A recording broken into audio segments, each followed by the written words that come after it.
Welcome friends.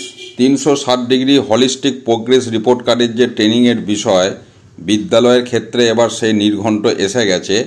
দেখুন, এটা commissioner of school education এই বিজ্ঞপ্তি দিয়েছে প্রাইমারি এবং সেকেন্ডারি সমস্ত ডিআইদের উদ্দেশ্যে, এবং যেটা বলা হচ্ছে আমি এক নজরে বলে দিচ্ছি।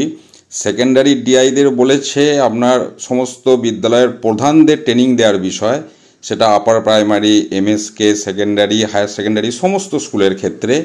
পাশাপাশি প্রাইমারি ডিআইদের নির্দেশ দিয়েছেন সমস্ত বিদ্যালয়ের প্রধানদের ট্রেনিং দিতে হবে, সেটা প্রাইমারি, এসএসকে এই সমস্ত বিদ্যালয়গুলি। এবং এই যে প্রক্রিয়া ট্রেনিংয়ের, এটা 31শে ডিসেম্বর 2024-এর মধ্যে কিন্তু শেষ করতে হবে।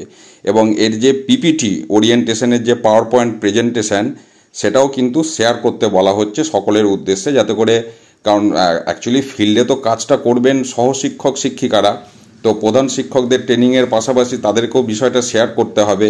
তো এই টোটাল প্রক্রিয়া কিন্তু 31শে ডিসেম্বর 2024-এর মধ্যে শেষ করতে হবে, যাতে করে 2025 শিক্ষাবর্ষে এটি স্মুথলি চালু করা যায়।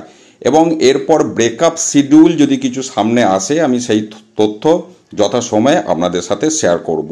ভালো থাকুন, সুস্থ থাকুন, ধন্যবাদ।